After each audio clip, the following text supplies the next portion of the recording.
I lost my child at 32 weeks. My husband was in Boston on a critical strategy trip. My mother-in-law showed up with the cleaning gloves and a smirk. I guess your body couldn't handle it, she said, staring at the empty crib. I said nothing, but when I found out what she did with our nursery, the silence ended. It was a Thursday. I remember because I had just folded the third stack of onesies. Lavender, cotton, the kind with the tiny sewn-in mittens in case he scratched his cheeks. My son, my first. I had the crib half built. I'd sanded and painted it myself. Mark was in Boston closing a $250,000 contract. He hadn't answered my last 2 texts. Presenting to stakeholders, he'd said. No punctuation, no emojis, just cold updates, like I was one of his investors. At 7:42 p.m., the pain started, then the bleeding. At 7:58, I called him. It rang until voicemail. By 8:12, I was in an ambulance, alone. They let me hold him for 17 minutes. He was still warm, still had Mark's jawline. The nurse asked if I wanted photos. I said no. My hands were shaking too much to hold him steady, let alone memories. She said I could change my mind later. They'd keep them sealed. Mark landed the next morning. He didn't cry, didn't ask his name, just said, "They said it happens sometimes." Then he asked if we still had to pay the balance on the birthing class. Diane arrived the next day. She didn't knock. She just walked in like she always had, like it was still her house and not ours, like I was still just the girl who'd taken her son too far from home. "I'll clean the kitchen," she said, slipping on yellow gloves. "You'll need help getting your strength back. You're so fragile." Then she stood in the nursery doorway for a long time, looking, judging. "You built this yourself?" I nodded. She pursed her lips. "I guess your body couldn't handle it." She said it like a diagnosis, not an insult, not even pity, just fact. The funeral was 3 days later. We didn't bury him, just ashes.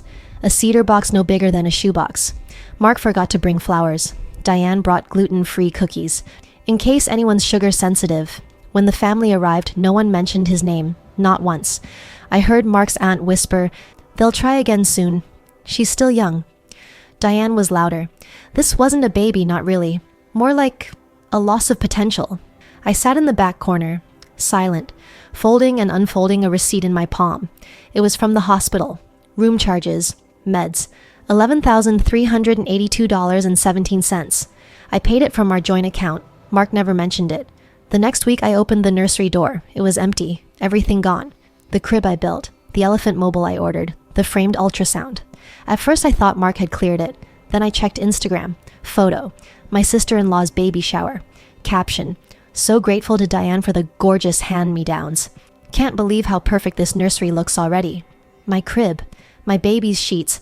My baby's name, the one I picked, used as her baby's middle name. I didn't scream. Didn't throw my phone. Didn't text Mark. Didn't call Diane. I just stood there. Then sat down on the floor where the crib used to be and started writing names in a notebook. Not to forgive, but to remember. I didn't go back to work. At first they were understanding. They sent a fruit basket, an HR email, and a voicemail that began with, "So sorry to hear about the situation." By week 3, they'd reassign my desk. Mark told me to take as long as you need, but only ever asked what I was cooking, or if I could drop his shirts at the dry cleaner, or why the dishwasher wasn't unloading itself. He didn't mention our son, not once. I joined a support group at the hospital. They called it Light After Loss. Every Tuesday at 6 p.m., we sat in a cold circle and spoke about the kind of grief that doesn't make it into greeting cards. There was a woman named Claire who lost twins at 20 weeks, a man named Rob who buried his wife and newborn in the same week, and me, Emma, 31, still bleeding internally. 3 weeks after the miscarriage, Diane came over uninvited. She brought bath towels, beige ones, still had the clearance tags on them. "They're practical," she said, "and honestly don't take this the wrong way, but you really need to clean yourself up emotionally. Mark's trying his best." I said nothing. She spotted the baby's memory box on the shelf, the first the nurse had sealed, still unopened. "You should let that go, honey," she said, tapping it. "He wasn't a real person, just potential." Mark told me later, "She didn't mean it like that. She's just honest." My silence became part of the decor. They learned to talk over me, around me, through me. At one dinner, someone made a joke about fertility treatments. Diane laughed so hard she choked. Mark patted her on the back like she was a sitcom character. I excused myself, went upstairs, and stood in what used to be my nursery. My crib was in someone else's photos. My son's name was in someone else's mouth. A few days later, I found the ultrasound photo, the one with his tiny hand up by his jaw, his father's jawline. It was crumpled in the bathroom trash can, right on top of one of Diane's almond granola bar wrappers.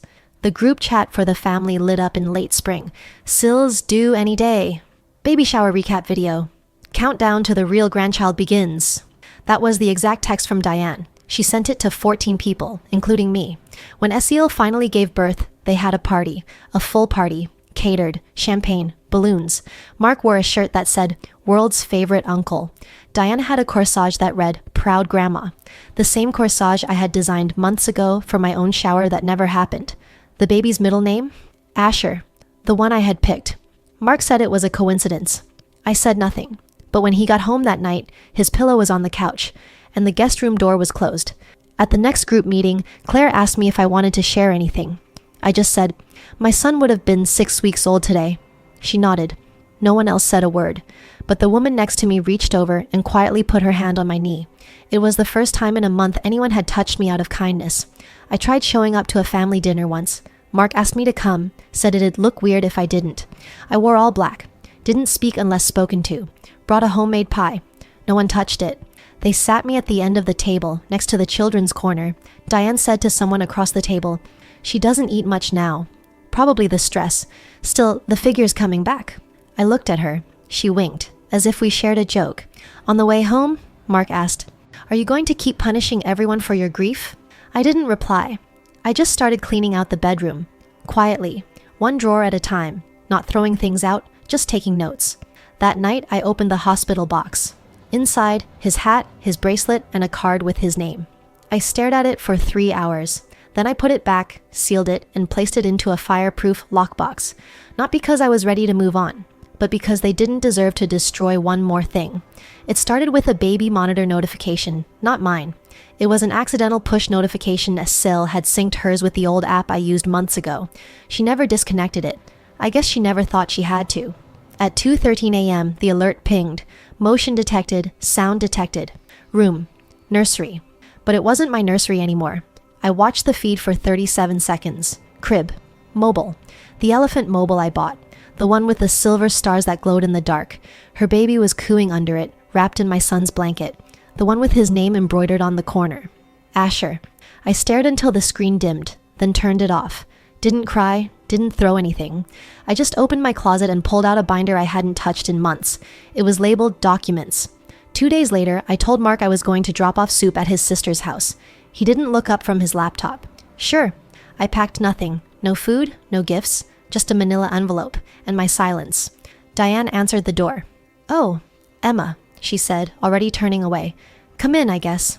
The house still smelled like new paint, baby powder, money that wasn't hers. I stepped inside. There were balloons still sagging near the kitchen entrance. "It's a boy." My old quote board hung above the fireplace. "The best journeys begin with a heartbeat." I wrote that, hand-lettered it. The nursery was open, soft light spilling out, lullaby music playing, faintly, familiar. I stepped inside. She was asleep, the sister-in-law. So was the baby. The crib was perfect. Not because it was new, because it was mine. Every bar, every line of white paint, every carved letter along the base. I had spent 3 nights sanding the splinters off that wood. Mark never helped. Diane called it busy work. And now it sat there, holding someone else's baby. Asher. But not my Asher. Diane appeared behind me. She was holding a cup of tea. No saucer. She looked down at the crib, smiled like she'd won. "Now this," she said softly, "this is what being a grandmother really feels like." She didn't see my hands curl. She just kept talking. "You know, we weren't sure if Jessica could carry to term either, but she surprised us. Strong girl." Then she looked me in the eye. "And some women just aren't built for motherhood, and that's okay, Emma. You'll find other ways to matter." I stepped back. "Don't," she said, lifting her hand. "Don't wake the baby." I hadn't moved. Her eyes narrowed. "I know this hurts, but you'll understand. One day, when you're older." I was 31. Jessica was 26. She turned to leave the room.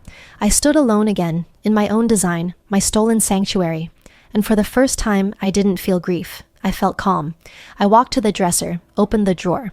Inside, the journal I kept during my pregnancy. The one Mark said was too emotional. It had my handwriting, page flagged. Week 26. Nursery mood board. Names, cloth colors, dreams. On the last page, a sticky note in Diane's handwriting. Useful after all. She's just not cut out for it. I took the journal, left the manila envelope in its place. Inside, a notarized copy of the crib purchase, the Etsy receipt, the wood order, a printout of Diane's Facebook message using my son's name, and one single photo, a black and white ultrasound with the name Asher Gray Thompson typed in the corner. I didn't slam the door, didn't look back. That night, I cooked dinner like normal. Mark didn't mention the visit. I didn't mention the envelope. We both chewed in silence. But while he ate, I stared at his hands. Not with affection, with curiosity. How many things could they destroy without lifting a finger? After he went to sleep, I turned on the monitor app again. The feed was dark now, but the mobile still spun slowly, lazily, like the sky itself didn't care anymore. I turned it off, permanently, then opened a blank document on my laptop, typed one word at the top, control, and began. Mark came home late the next 3 nights. Always said he was meeting clients or decompressing.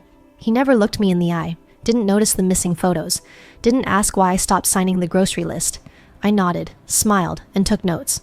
I opened a new Google Drive folder, encrypted, hidden, title, inheritance.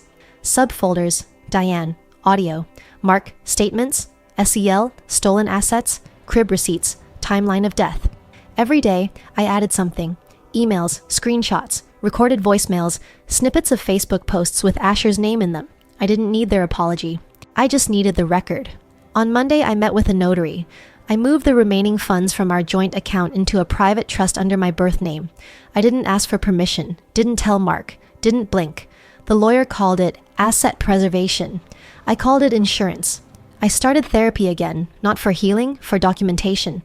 Do you want closure? The therapist asked. I smiled. I want accuracy. I recorded every session, labeled them by quote. Session 3. They erased my son's existence. Session 4. They repurposed my grief as decoration. Session 5. They laughed at my collapse. Notebooks filled. Evidence grew. Claire from the grief group offered me a job. Administrative assistant at the NICU. She said, "We need someone who knows the feeling." I took it. 3 floors above the very room where my baby died. I never cried on the job, didn't flinch when mothers screamed. I just filed, logged, archived, efficient and invisible. They loved me. Diane didn't call for weeks. Then, one Friday morning, she texted, "We're having a party for Asher this weekend. It would mean a lot if you came. It's not what you think. It's a chance to move forward." I stared at the screen for 20 seconds, then typed, "Of course." I showed up empty-handed. SIL hugged me. She smelled like baby powder and denial. The house was pristine. The crib was repainted now, blue. The elephant mobile still hung, faded now. My stars dimmed. Diane saw me and smiled like a woman welcoming a servant. "Emma, you look rested." I smiled back. "I am." She poured me wine. The glass had "World's Best Grandma" etched into the rim. I held it but didn't sip. I left after an hour, no drama, no confrontation. But I did open Esil's office door and quietly placed an envelope inside. It was labeled Property Theft, Civil Class B. Inside, screenshots, photos, credit card receipts, timestamps, and a sticky note, "Everything has a value." On the way out, Diane asked, "Didn't you want to hold him?" I looked into her eyes, held her gaze for 3 seconds longer than comfort allowed, and said, "No." That night, I called a woman named Evelyn. She was a former friend of Diane's, a retired estate planner. They had a falling out after Diane tried to undercut her on an insurance scheme. I told her what happened. I told her everything. She laughed once, then said, "Let's talk." The next 2 weeks blurred. I filed for legal guardianship for future dependents, with a clause that excluded both Diane and Mark from decision-making authority. I filed a police report, unauthorized removal of sentimental property. I filed a private complaint to the state hospital board, mentioning Diane's public remarks about miscarriage being not real grief. I listed Asher's name under a new LLC. I created an online memorial in his name, and restricted every account from Diane's IP address. Mark noticed I wasn't in bed one night. He came out to the living room. I was sitting in the dark. "You okay?" he asked. I didn't answer. He looked at the laptop. "Still working on that grief thing?" I turned the screen toward him. It was the ultrasound photo. The original, crisp, uncreased. I said nothing. He walked back to the bedroom. I deleted his face from every photo in my phone. backed up the ones that mattered, changed my locks, and waited. The first thing I did was delete the pregnancy tracker from my old phone. Not because I didn't want it, because I didn't want them to ever find it again. I used a different name this time, Gray, my son's middle name. I used it at every appointment, at the lab, at the pharmacy, on the hospital's new patient portal. Number 1 connected it. Number 1 even looked at me twice. I got pregnant through a donor, anonymous, genetically screened, the kind that came with a clean profile and a clause for absolute anonymity. I picked the donor with the same eye color as my father. That's it. I didn't want to replicate anyone else. I wanted a child who would arrive with no expectations, no shared family name, no grandmother with plans, no husband with indifference, just me and him. I didn't tell Mark. I didn't tell the group. I didn't even tell Claire. At work, they thought I was just gaining weight. Someone asked once. I said, thyroid. They never asked again. At 20 weeks, I paid a private imaging clinic to print the sonogram without my name. I framed it myself, kept it locked in a fireproof box with my will, my hospital plan, and a pre-signed guardianship clause excluding Diane and Mark from ever claiming rights. At 24 weeks, I moved. Tiny apartment, anonymous lease, no forwarding address. Diane sent a Christmas card to the old house. Mark sent a single text. Hope you're well. I blocked the number. At 30 weeks, a distant cousin tagged me in a photo, a family BBQ. Diane was holding Esiel's baby in her lap. She wore a shirt that read, Blessed Grandma of One. In the background, Mark was holding a beer. His shirt said, Best Uncle Ever. I looked down at my own stomach. My son kicked, hard, real. I didn't cry, I smiled. At 36 weeks, I finished building the new nursery, alone. The crib was smaller, simpler, no painted letters, no theme, just clean wood, sanded. Real. I hung a mobile from the ceiling. No elephants this time, just stars. He came early, not dangerously, just impatient. A quiet storm of a child, dark hair, heavy stare, strong lungs. They laid him on my chest and I whispered, I see you. He didn't cry much, just watched me, like he knew this world was already heavier than it should be. The nurses asked if I had family to notify. I said, no. I named him Rowan Gray. No middle name. Nothing borrowed. They gave me forms to fill. On the grandparental contact section, I wrote, no known relatives. 3 days later, Diane sent a group message. Thinking of Emma today. It's so sad how grief makes people forget what family is. I screenshot it, added it to the folder labeled Legacy, then blocked the entire group. Mark's name was still on some old accounts. I cleared them, opened new ones, changed the emergency contact on everything from utilities to bank passwords. The apartment became a cocoon. Not perfect, not fancy, but safe. And mine. I rocked Rowan in the same chair I'd ordered for Asher. Not reused, reclaimed. He looked nothing like Mark, nothing like Diane. He looked like me. That was enough. For the first time in over a year, I slept. Deep. Dreamless. Without guilt. And then on a Tuesday, Esiel posted another photo. It was her baby's first birthday. They had a cake, balloons, matching shirts. Diane stood in the center holding the child. Caption, so grateful for the grandson who healed our family. I saved the image, opened a new document, named it, Corrective Action, Phase 1. The first message came on a Tuesday. Unknown number. Emma, it's Diane. I just wanted to say, I hope you're well. We should talk. Family's too small to stay divided forever. I stared at the screen for 10 seconds, then tapped, block. A week later, Esiel called. I didn't pick up. She left a voicemail. Hi, I know we haven't spoken, but Diane's sick. It's her heart. She's scared. I think you'd want to know. I didn't. Claire from the hospital saw me during lunch. She heard, Claire said, whispering. She's been asking about you. I guess someone told her you had a baby? I just smiled. Someone talks too much. 2 days later, I received a handwritten letter in the mail. No return address, no salutation, just slanted, shaking, cursive. I'm sorry for everything. I never knew how to be soft. I thought strength meant survival. I see now that I made it into cruelty. They say I won't last the winter. Please, just one visit, one moment. I want to know your son, even once.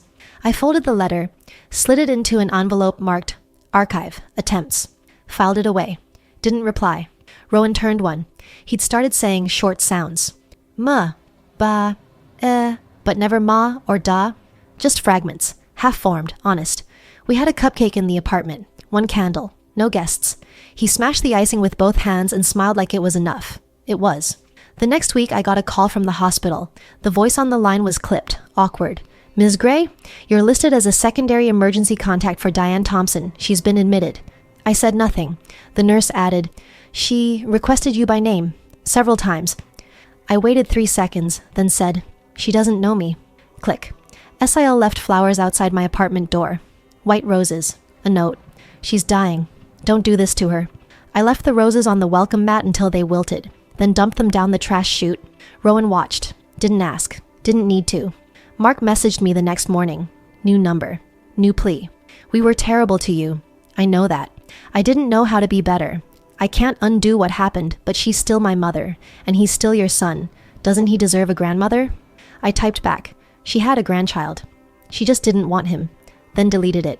Blocked him too. At the NICU, Claire passed me an envelope. "I shouldn't be giving this to you," she said, "but you need to see it." Inside, a copy of Diane's medical chart. Diagnosis, advanced cardiomyopathy. Prognosis, 6 to 12 weeks. There was a scribbled note clipped to the back. Final request? Meet grandson? Below that, Rowan Gray. Spelled correctly. First time ever.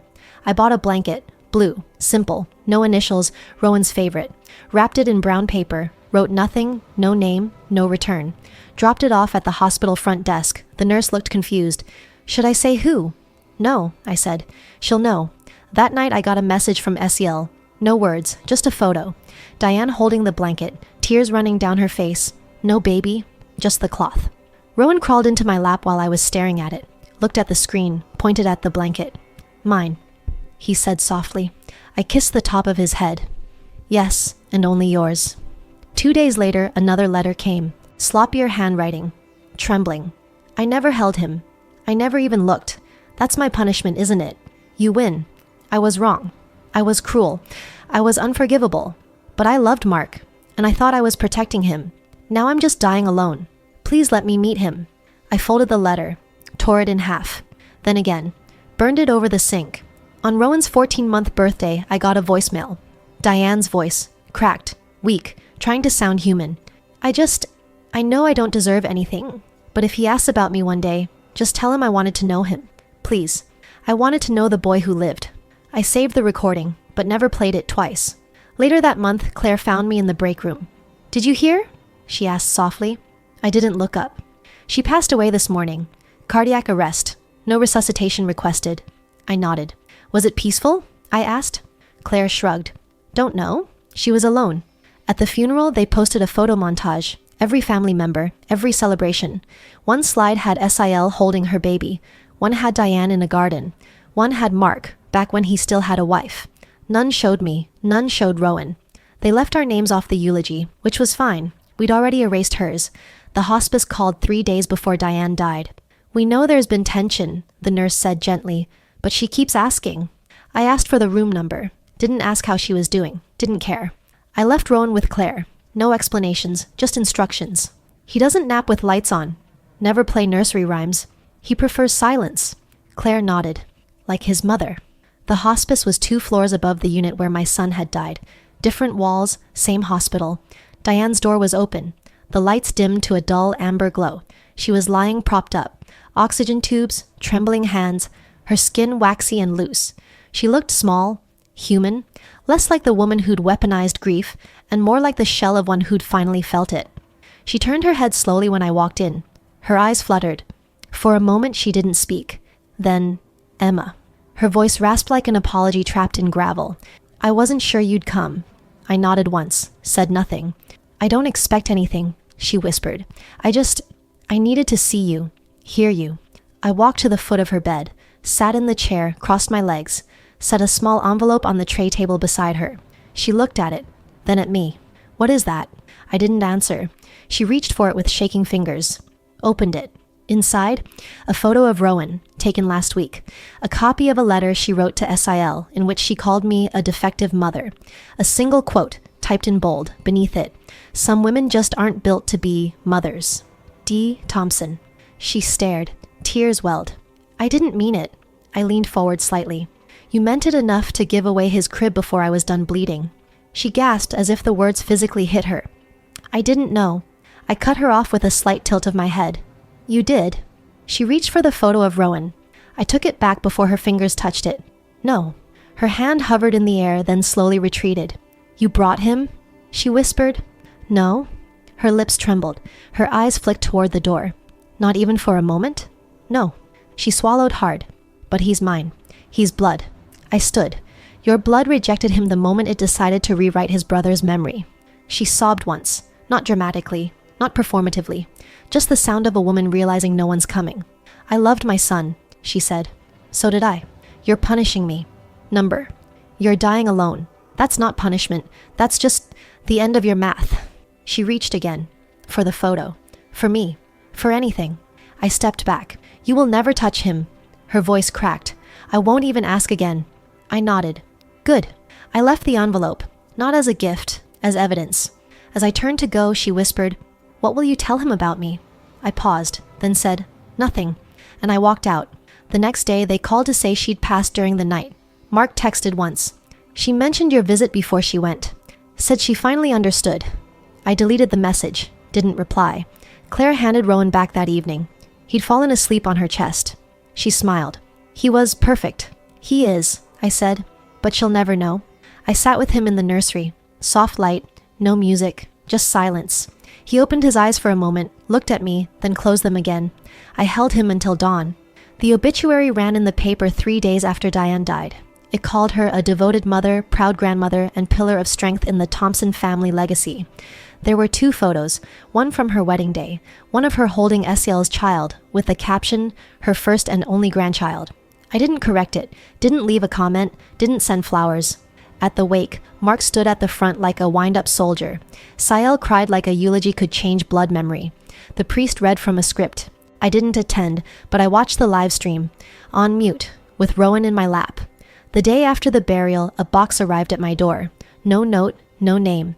Inside, a silver locket, inscribed, "Forever Grandma." One of Rowan's baby blankets, the one I sent months ago, and a laminated card in Diane's handwriting. He deserves to know I wanted to hold him. Even once. I left the locket in the hallway trash. The blanket?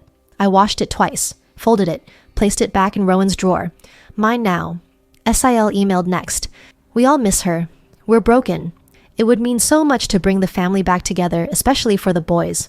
Please let them meet, just once. I stared at the screen, then typed, "He already met your mother." She just didn't recognize him. Never hit send, just deleted it. 2 weeks later, Mark showed up at my door. First time in over a year. He looked older, smaller, like someone who finally realized no one was checking his work. He held a gift bag. "Just something for him," he said, gesturing toward the door. "No pressure." I stepped outside, closed the door behind me. "He doesn't need anything," I said. Mark's smile cracked a little. "I know I failed. I should have protected you. Both of you." I let the silence sit. He handed me the bag. "I'd like to meet him. Someday. I'm not asking for rights, just presents." I opened the bag. Inside, a small stuffed bear, a copy of Goodnight Moon, and a folded note. I didn't read it, didn't touch the bear. I handed the bag back. "No." His voice cracked. "Not even once?" I stepped back. "You already met him too. You just weren't looking." I turned and went inside, closed the door, locked it. Rowan was napping. When he woke up, I took him outside. We walked to the park. No cameras, no relatives, just us. I let him crawl in the grass, held his hand when he reached for a ladybug. He laughed for the first time in 3 days, and I whispered, "You're free." The next week, I got a package, no sender. Inside, a framed print of Diane's will, her last photo, and a USB labeled "Her Last Request." I plugged it into my laptop. One video. Diane sick, pale, whispering. "Emma, I know I'm gone now, but if you've opened this, maybe there's still a part of you that's human enough to forgive. I was wrong. About everything. I thought silence meant strength, but it just meant I died without him in my arms. Let him know I tried." I watched it once, deleted it, emptied the recycle bin. That night, Rowan crawled into my lap and pointed to the stars outside the window. "Those?" he asked. "Those are yours," I said. "Mine?" "All of them." I held him close. Tighter than the blanket, tighter than the silence, tighter than the family that never knew how to love in full sentences. And I said aloud, not to him, but to the absence around us, "No one will ever touch you the way they touched me." The first grant was small, $10,000 from a women's recovery fund. I didn't use my full name, just E. Gray. The proposal was simple, a digital archive for women who lost children and were told to move on before they ever healed. They approved it in 3 weeks. I built the site at night. After Rowan was asleep. After the dishes were done. After the memories had time to settle. AsherGray.org. A name no obituary ever printed. A name they never got to steal. It started as just stories. Anonymous. Raw. Unedited. Women wrote in with things they'd never said aloud. I miscarried in the office bathroom and finished my shift. My ex told me the universe was fixing a mistake. My mother said, "You'll try again," like I just dropped a dish. I didn't reply, I just posted. Each story titled by the number of weeks. Each tagged with a single word, survived. By summer, the page had 40,000 visits. By autumn, 200,000. A foundation emailed me, then a journalist, then a publisher. I declined all of them. I didn't build this for press. I built it so he would one day know where his brother's name lived and how many it had saved. At night, Rowan would sit in my lap while I typed. Sometimes he'd press the keyboard. Once he hit enter and posted a story too early. I left it up anyway. We printed his first book at the library, bound in blue cardstock. He picked the cover image a star. I made a second copy. Wrote inside, "To the boy who lived and the brother who cleared the path." I locked it in the same fireproof box with Asher's photo, the only place where their names lived together. One morning, Claire called. "There's a gala," she said. "They want to honor you. The site. It's making waves." I laughed. "Waves can't bring back the dead." "No," she said, "but they stop other people from drowning." I didn't go, but I sent a note. "This isn't about what I built. It's about what I survived." They read it aloud. Someone in the audience cried. Rowan was 2 now. He spoke in broken phrases, asked questions, but not about them. Not about Mark. Not about Diane. Only, who's Asher? I paused, took out the ultrasound, held it low, eye level. "He's your brother. He left before you came." "Where did he go?" I looked at the stars. "Somewhere soft." Rowan nodded like he understood, then ran off to play with his plastic truck. I didn't cry. I just placed the ultrasound back in the box. Beside the letter Diane never got to send, and the one she did. Mark tried one more time, sent a formal letter through a lawyer. Requesting limited visitation rights, in memory of Diane, in interest of blood. I replied with one sentence. Legacy isn't shared, it's earned. I never heard from him again. Rowan grew. We never celebrated Mother's Day. We celebrated his birthday twice a year, once in spring, once in winter. The winter one was for Asher. We called it the Day of Stars. We didn't light candles. We let silence be enough. Every year on that day, I posted a single story on the site. No name, no tags. Just a quote. Some women aren't built for motherhood. Some women are built to rebuild it. Rowan was 5 the first time he asked what happened to Diane. We were at the park. A boy tripped, scraped his knee, and his grandmother ran to him like gravity had shifted. Rowan watched, then asked, "Did I have one of those?" I looked at him. "Yes." "What happened to her?" I paused. "She forgot how to hold things gently." That was all I said. That was all he needed.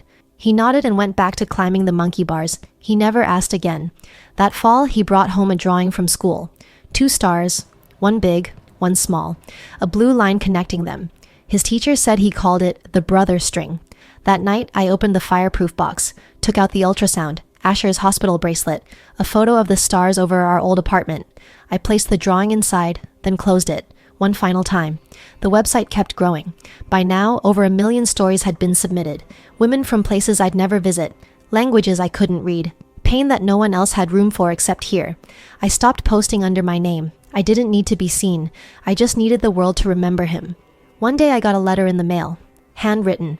Slanted cursive. It wasn't Diane's. It was from Mark. I heard about the site. I hope you're proud. I never was brave enough to be better. I won't reach out again. But if he ever asks, tell him I'm sorry I didn't look up sooner. I burned the letter. Not in rage, not in spite. Just because I was done carrying anything that wasn't mine. I moved again. Not to hide. Just because I could. The new house had no ghosts. No unspoken names. Only Rowan's drawings on the fridge. Labeled Mom. Labeled me. Labeled us. When he turned 7, he asked if he could change his middle name. To what? I asked. He shrugged. Don't need one. I'm enough. I laughed. You are. He never learned Diane's name. Never learned Mark's full story. Never needed to. I told him about Asher when he was old enough to ask again. I didn't cry. He didn't flinch. He just said, then I'll live enough for both of us. The next year, he donated his birthday gifts to the NICU. All of them. Left a card. For the babies who couldn't stay, I see you. I visited Diane's grave once. Just once. Not to leave flowers, not to forgive, just to stand, to breathe, and to say in the softest voice I had, "You never touched him, and now you never will." Then I walked away, and never returned.